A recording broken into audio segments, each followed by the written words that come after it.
สบายดีจ้าสบายดีพี่น้องสบายดีทุกคนครับสวัสดีตอนบ่าย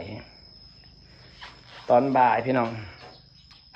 ตอนแรกว่าสีย่ายปลาไปอีกว่าสีย่ายปลาไปอีกปัดนี้เป็นหนาวร้อนเมื่อคืนนี่กับบสบายพี่น้องเอ้ยเล่นน้ำหลาย เล่นน้ำเบิดมือหลาย เป็นหนาวสั่นก็เลยมือนี้ก็เลยบ่ย่ายปลาซะสิไปหาถ่ายคลิปก่อนมืออื่นจังสิย่ายปลาหมูไปอีกพี่น้องอื่นจังสิย่ายโอ้หมักหมูหมักใหญ่แห้งเนาะมาเบิ่งหมักหมูข่อยหมักใหญ่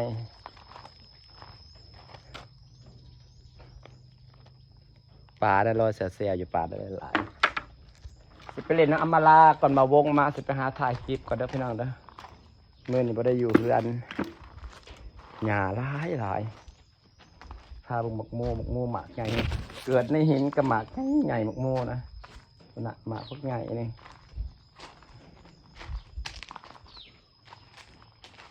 ปลาส้มบรรยากาศอยู่เรือนก่อนจะไปพี่น้องบรรยากาศอยู่เรือนน้ำขุ่นยนต์มีปลาเลยนะปล่อยปลาลงหลายโตเติมบัวกำลังงามพี่น้องถ้าบัวตัวนี้ออกดอกก็สิงามกำลังขึ้นต้นงามกำลังกระจายนี่ต้นไม้ก็เขียวน้ำอยู่สระก็เขียว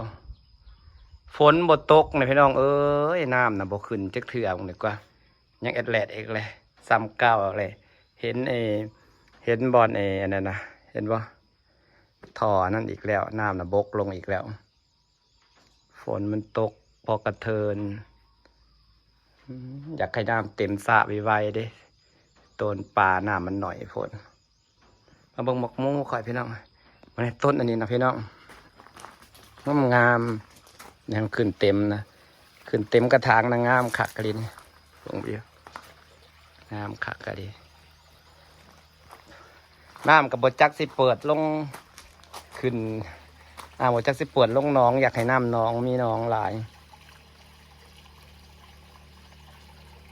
ของเศร้าดิเปิดลงคลองใส่ไก่อาหารปลาแล้วกับสิไปกับพี่น้องหมูหน่วยใหญ่2 หน่วยเกิดในหินดิหน่วยที่3กำลังเกิดคอยเทจุลินทรีย์ลงเสียหากมันบรรยากาศซ้ำเนี่ยน้ำบ่ทันได้แห้งพี่น้องไอ้น้ำบ่ทันได้ลงพื้นซ้ำสีแดด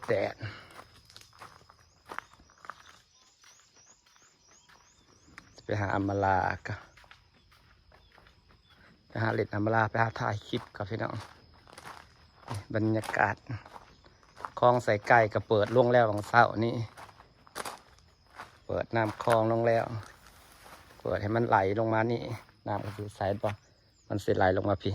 ทางน้ำไหลลงพี่ไหลลงฝุ่นเปิดลงแล้วจ้าฝั่งน้ำสีใสว่าน้ำลงฝั่งนะเห็นป่ะปลาลอยไหลฝั่งนั้นก็สีไหลทะลุมาสั่งนี้ฝั่งนั้นก็สีใสๆเนี่ยเห็นปลาเนี่ยเอาตะปอหมูลงพี่น้องเพราะว่าจะย้ายปลาหมูมาตัดฝั่งพวกไฮเบิร์ดดอกก็ถือว่าไฮไลท์พอสมควรจะมาลงนี่ทีแรกว่าสิย้ายมื้อนี้แหละแต่ว่า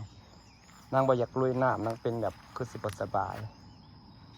น้ำครับจริงๆเขาเศร้าเปิดน้ำลงแต่โดนเลยแต่น้ำก็ยังไหลอยู่ลิดๆจริงเพราะน้ำมันเต็มคลองเพื่อมันสิไหลมานี่พี่น้องนี่น้ำท่อระบายไหลลิด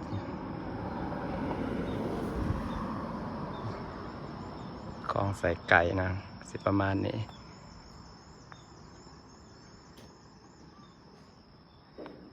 เมื่อคืนนี่หนาวสั่นบ่สบายตอนเช้าสิไปน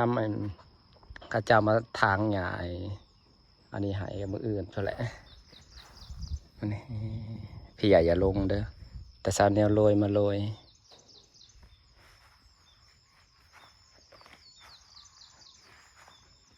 ป้าพี่น้องพอกันบ้านอำมาลา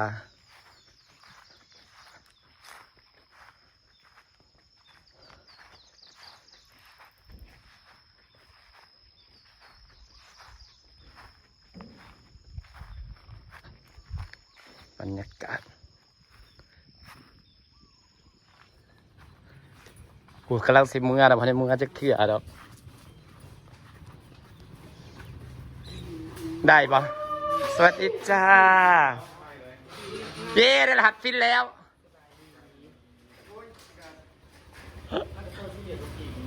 กรอกได้เลย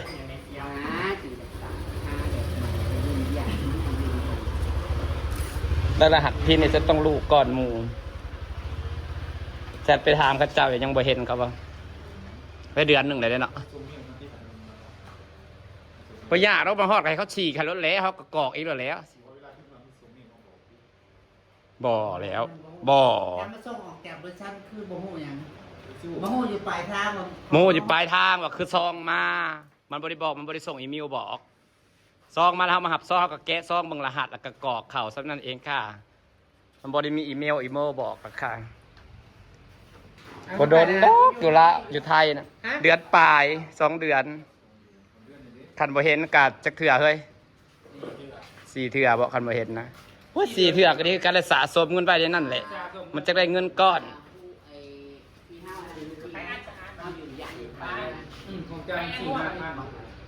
4 เถื่อเฮาส่งพินน่ะ4 เถื่อแล้วมันการยืนยันเลยเนาะ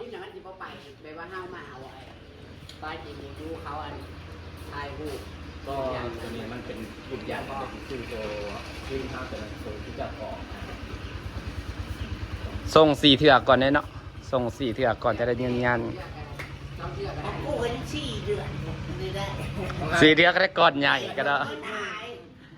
ด้มันขึ้นบอกข่าวเฮ้ยเอามาลาเพื่อจะได้เงินยอดเป๊ะตามอีช่องอีนี่ก็อีน่ะทุกวันโกอกอัน GDP ตอนแรกมันได้แต่ปัจจุบันมันมาเปลี่ยนจังหวะเงินมึงเข่าพอดีแล้วมันบ่หลับภายในเนาะ GDP น่ะแม่นตอนนี้ห้องเพิ่นแบบข่าวเลยห้องงูน่ะไปเปลี่ยนตะปูนกับแม่ข่าวโลกแม่นนะการข่าวห้องเพิ่นของเพิ่นก็ยังได้รออีกได้กูว่าเงินมันก้อนใหญ่มันเข่ายากติมันตรวจสอบรายรอบเงินมันก้อนใหญ่ได้หลายกว่าหมู่พูดเห็นเนาะเงินก้อนแรกว่าซื้อรถจะเป็นคันนะสู่สิบ่ให้เขาตกไก่ได้เขาตรวจสอบติเต้เห็นได้จากเมื่อแรกกันจากอยู่ห้องเสียว่าสิเต้เขาที่สักเมื่อแรกบ่ได้ว่าเด้อบ่แล้วหาตะบ่าววงติเฮ้ย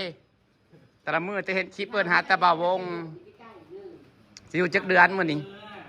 สิอยู่จะได้รหัสฟินพ่อบ่เฮ้ยข่อยกับป้านอนจะได้ตูบนะไปนอนตูบละ2 คนจ้ะนะเอากับเพื่อนคอนเด้อต้องเป็นเพศและคะแนนผู้ชายเป็นแอบที่กันแกล้งด้วยพ่อวงสิอยู่จักเดือนอยู่จะได้รหัสฟินจังเมื่อเนาะเอาลิ้นบ่ได้ไปแล้วบ่ต้องไปดอกหาเงินอยู่บ้านเลยอำมาลาพาหานี่เดี๋ยวอำมาลาพาหาสิเอาหยังจะได้หยังสิได้บ้านได้รถได้คอนโดได้เบิดไปเฮ็ดหยังได้หาอยู่บ้านเฮาแหละไปบางคนก็เห็นว่าสิได้เด้เห็นบอกไปเกาหลีแต่ละคนนะค่าใช้จ่ายมันหลาย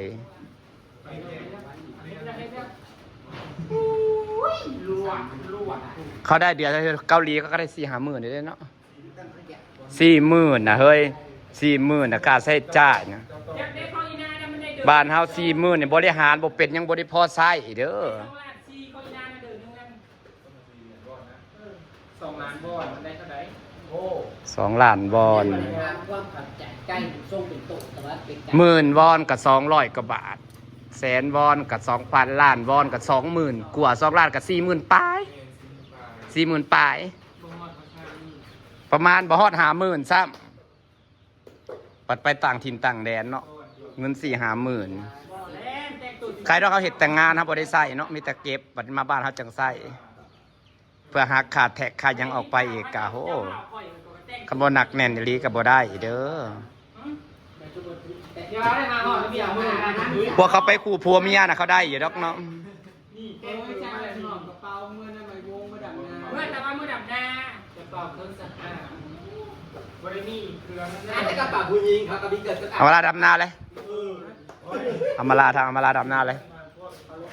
โอ้ยจ้า กลัวสิมาที่ทอดเด้อ ดำมืออื่นบ่ ไปแล้วกลัวป่านนี้สิมาหากลัวที่ทอดดำมืออื่นบ่ จากนั้น แล้ว ตามก็สิได้จุเพิ่นแหล้วเนาะ อยู่เพื่อเขาลบพ่อได้ดำให้แหละ จักไผกรรมเนาะจนว่าดำจนว่าแหล่ ไอเดีย มาล้าง สีกะขี้สีแต่ว่าเฮ้ยไอเดียมันน่าจาก100 เมตรอยู่ได้ไอเดียมัน กับมันเสียดสีลายมันก็แหลกกระดับนั่นจะว่า ผู้ใดมาจับจนแหล่จนเหลวนะสูง โอ้เด้อ ลายมันก็แหล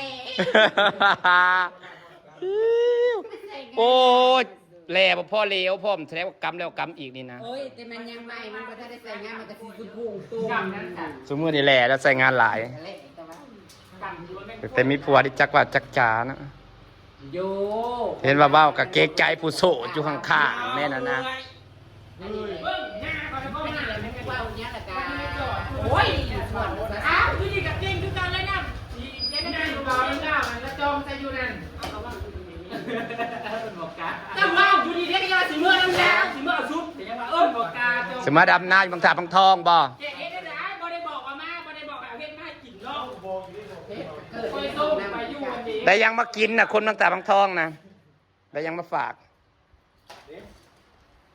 เนี่ย มียาแก่ยาในห้องแก้วบัตรนึง ตั้งแต่เด็กกำไล่ภาษาของเกมวันนึง โอ้สอนมากล้วยกะสิกินกะสิแซ่บว่าสุเลวเลย ใช่ เหลวก็เซฟยูโดโล กำแล้วกำอีกจนเหลว เจ้าของกล้วยว่าจะก มึงก็ยังกิน มีแต่มะพร้าวบ่มีกับบ่เป็นยาไม่ได้ห้องแก้วหอมหอยกับอะไรเพราะแต่มาหอยหอม ไปหานี่เราไม่เป็นอะไร เป็นอะไร ำอยากหาหอยหอมไหม เอาไม่ใช่ หอมหน่วยใหญ่เห็นได